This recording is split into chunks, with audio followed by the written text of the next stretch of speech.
अत्याचार किया जाता है। स्वागत है आपका उस भारत देश में जहां हर साल घरेलू हिंसा के न जाने कितने केस सामने आ रहे हैं। स्वागत है आपका उस भारत देश में जहां हर पॉलिटिशियन वादे तो करते हैं लेकिन करते कुछ भी नहीं। स्वागत है आपका उस भारत देश में जहां हर परिवार में एक ऐसा व्यक्ति जरूर होता है जो परिवार की महिलाओं से कहता है, बेटा थोड़ा कॉम्प्रोमाइज करो। कॉम्प्रोमाइज? हम क्यों करें कॉम्प्रोमाइज? हम नारी है नारी, जो आज भी समाज की नजरों में बेबस और हारी। एक दिन ऐसा आएगा जब हम अपने पैरों पर खड़े होकर दिखाएंगे और इस समाज की सोच को बदल कर दिखाएंगे। अरे ओ, समाज को नहीं पड़ी तो कुछ सोच बदलने को क्यों पड़ी? ऐसा होता है, ऐसा होता रहेगा। महिला के प्रति समाज की सोच कभी नहीं बदलेगी। जो तेरा है वो मेरा है, जो मेरा है वो तेरा, जो तेरा है वो मेरा है, जो मेरा है वो तेरा है। मम्मी मम्मी मुझे पैसे चाहिए। मम्मी मम्मी मुझे पैसे चाहिए। पैसे? तुझे क्यों चाहिए पैसे? पापा मुझे फोन चाहिए। पापा मुझे फोन चाहिए। फोन? तुझे क्यों चाहिए फोन? पापा मुझे कार चाहिए। पापा मुझे कार चाहिए। कार? तुझे क्यों चाहिए कार? पापा मुझे MBA करना है और अब्रॉड जाना है। पापा मुझे MBA करना है और अब्रॉड जाना है। MBA? तुझे क्यों करनी है MBA? अरे बेटा, अब्रॉड जाके करेगी क्या? 40 लाख का खर्चा आएगा। आएगा। फिर तू वहाँ से आएगी तो तेरा रिश्ता तय हो जाएगा। जाएगा। फिर तेरी शादी में मुझे दहेज भी देना पड़ेगा। पड़ेगा। फिर तू अपने ससुराल चली जाएगी। जाएगी। अरे बेटा, जब तेरी बात शादी पर ही आ रही है तो तू शादी कर और बाप की दुआएं लेती जा। बाबुल की दुआएं लेती जा, जा तुझको सुखी संसार मिले। बाबुल की दुआएं लेती जा, जा तुझको सुखी संसार मिले। हमारे देश में महिलाओं को निर्णय लेने का पूरा अधिकार है, फिर भी अधिकतर महिलाएं हाउसवाइफ है। अपनी मर्जी से नहीं बल्कि लोगों के दबाव में आकर। और फिर समाज परिवार क्या कहता है? बेटा थोड़ा कॉम्प्रोमाइज कर। कॉम्प्रोमाइज? हम क्यों करें कॉम्प्रोमाइज? हम नारी है नारी, जो आज भी समाज की नजरों में बेबस और हारी। एक दिन ऐसा आएगा जब हम अपने पैरों पर खड़े होकर दिखाएंगे और इस समाज की सोच को बदल कर दिखाएंगे। हे लकड़ी की काठी, काठी पे घोड़ा, घोड़े की दुम पे जो मारा हथौड़ा, दौड़ा दौड़ा दौड़ा दौड़ा दुम उठा के दौड़ा।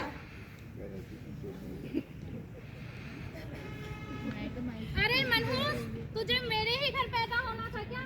आज तो मैं तुझसे छुटकारा पाकर ही रहूंगा।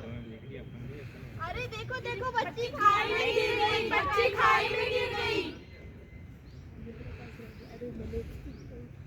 मैं हूँ केतन, न्यूज़ कल तक। अभी अभी एक खबर आई है कि एक छोटी बच्ची खाई में गिर गई है। तो चलिए उनके पिता से बात करते हैं। आप कैसा महसूस कर रहे हैं? हम बहुत खुश हैं। हमारी बेटी टीवी पर आई, हम टीवी पर आए, हमारा पूरा गांव टीवी पर आया। हम बहुत खुश हैं। वैसे ही दुर्घटना हुई कैसे? हमारी बेटी अकेली थी, खेलते खेलते गड्ढे में जा गिरी।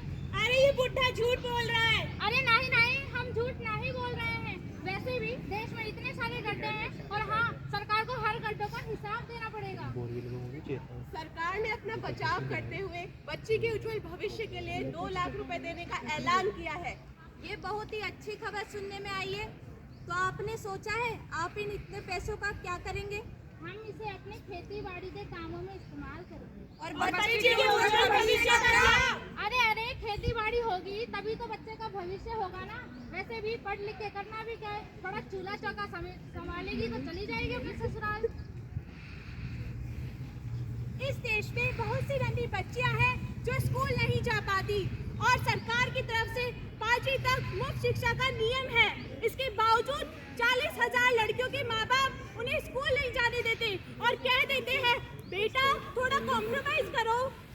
कॉम्प्रोमाइज? हम क्यों करें कॉम्प्रोमाइज?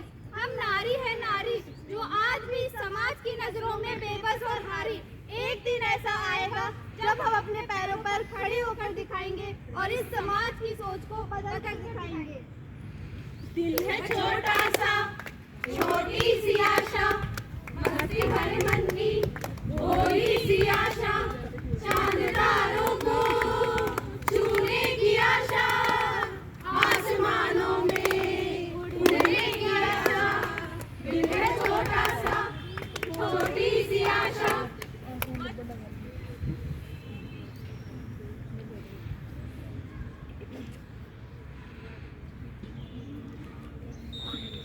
नन्ही है रचने वाली, हाथों में गहरी लाली, कलियां अब कलियां हाथों में खिलने वाली है। तेरे मन को जीवन को नई खुशियां मिलने वाली है।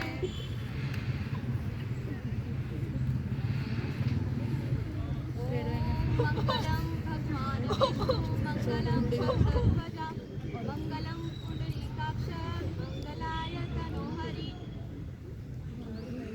ओरी चिड़ैया नन्ही सी चिड़िया, अंगना में फिर आ जाए। ओरी चिड़ैया नन्ही सी चिड़िया, अंगना में फिर आ जाए। बाल विवाह महिलाओं पे होने वाले अत्याचारों में से एक उदाहरण है, जिस पर भारत सरकार कुछ भी नहीं कर पाई। ऐसा क्यों? नन्ही नन्ही बच्चियों को विवाह के बंधन में बांध दिया जाता है। ढल गया दिन हो गई शाम, जाने दो जाना है। ढल गया दिन हो गई शाम, जाने दो जाना है।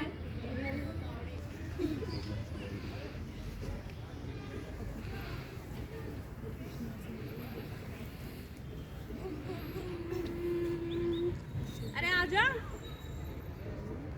और लाल दुपट्टे वाली तेरा नाम तो बता। ओए फुलझड़ी कहाँ चली? अपना नंबर तो देती जा। क्यों दोस्तों, मजा आ रहा है ना? हाँ। आएगा भी क्यों नहीं भाई, किसी और की बहन जो छिड़ रही है। यदि यही तुम्हारी बहन होती तो भी ऐसे ही करते क्या? शायद नहीं करते। हमारे देश में बहनों के लिए इज्जत है ही नहीं। आइए जानते हैं नेताजी से, वो इस बारे में क्या कहेंगे। हाँ तो नेताजी, आखिर एक छेड़छाड़ का केस दर्ज हुआ है, तो इसके बारे में आप क्या कहना चाहेंगे? अरे भाई, लड़की लड़के के साथ नाच रही थी। लड़की ने छोटे कपड़े भी पहन रखे थे। लड़की तो चाहती थी कि उसको छेड़े। इसका मतलब ये हुआ जिस लड़की के साथ छेड़छाड़ हुई है उसे इंसाफ नहीं मिलेगा। हमने ऐसा कब कहा कि इसे इंसाफ नहीं मिलेगा? पुलिस है, कोर्ट कचहरी है, चलिए देखते हैं क्या कहते हैं। 6 महीने बाद छेड़छाड़ के पीड़िता को कोर्ट में पेश किया जाए। अरे नेताजी, 6 महीने बाद कौन छेड़छाड़ का केस याद रखता है? अरे भाई, आप तो ऐसे कह रहे जैसे इसको मैंने ही छेड़ा हो। हम समाज में औरतों की इज्जत करते हैं, इज्जत। और आप सबको इतनी ही सिस्टम से दिक्कत है तो ज्वाइन कीजिए पॉलिटिक्स, बदलिए सिस्टम को। मैं ज्वाइन करूंगी पॉलिटिक्स। अरे नहीं नहीं, ऐसी पॉलिटिक्स जैसी गंदगी में बिल्कुल मत पड़ना।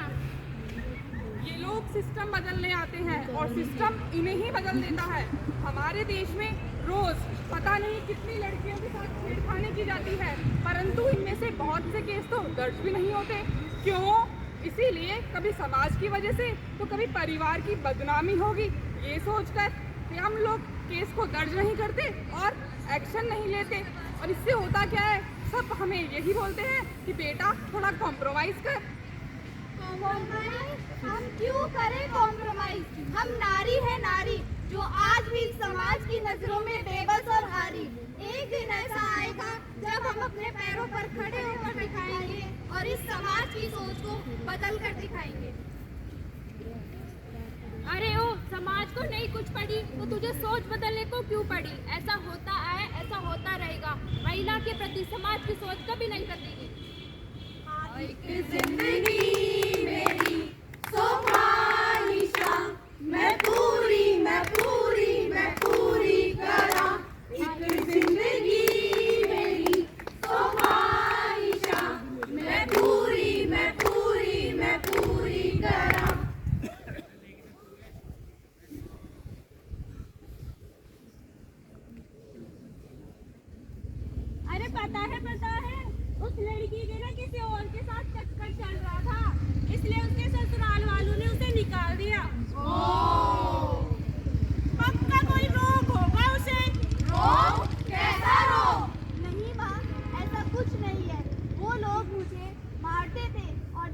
पैसा देने की वजह से मुझे जलाने की धमकी देते थे। अब मैं उस घर में वापस कभी नहीं जाऊंगी माँ। अरे पागल है क्या? तुम्हें चाचा क्या कहेंगे? मम्मी आंटी क्या कहेगी? लोग क्या कहेंगे? अरे गांव क्या कहेगा? समाज क्या कहेगा? समाज क्या कहेगा? ये सबको पड़ी है, पर इस लड़की की किसी को नहीं पड़ी। फिर इसको एक ही सलाह दी जाती है, बेटा थोड़ा कॉम्प्रोमाइज कर। कॉम्प्रोमाइज? मैं ही क्यों करूँ कॉम्प्रोमाइज? हर लड़की की जिंदगी में एक न एक दिन ऐसा आता है जब समाज उस पर अपनी बंदिश थोप देता है और उसे अपने जीने का अधिकार छीन लेता है। सारी उम्र हम मर मर के जिए, एक पल तो अब हमें जीने दो, जीने दो। सारी उम्र हम मर मर के जिए, एक पल तो अब हमें जीने दो, जीने दो। Give me some sunshine, give me some rays, give me another chance to grow up once again. ये सब समस्याएं जो हमने आपके सामने रखी, ये समस्याएं जैसे कि दहेज, घरेलू हिंसा, ये सब समस्याएं एक लड़की को समाज में जीने नहीं देती। और क्या हमारे देश में एक लड़की को जीने का हक भी नहीं? अरे नहीं नहीं, नारी सशक्तिकरण का मतलब ये नहीं होता कि नारियों को समाज के ऊपर बोझ समझा जाए, बल्कि नारी सशक्तिकरण का मतलब तो ये होता है कि नारियों को उनकी जिंदगी जीने का हक दिया जाए और उन्हें समाज में बराबरी की नजरों से देखा जाए। और जब तक हम अपनी सोच नहीं बदलेंगे तब तक इस देश में औरतों का कुछ नहीं हो सकता, क्योंकि अगर हम अपनी सोच बदलेंगे तभी इन औरतों का विकास हो सकता है। इसीलिए हमें अपना सोच बदलनी पड़ेगी और औरतों का साथ देना होगा। कुछ करिए, नस नस में बोले, कुछ करिए, नस नस में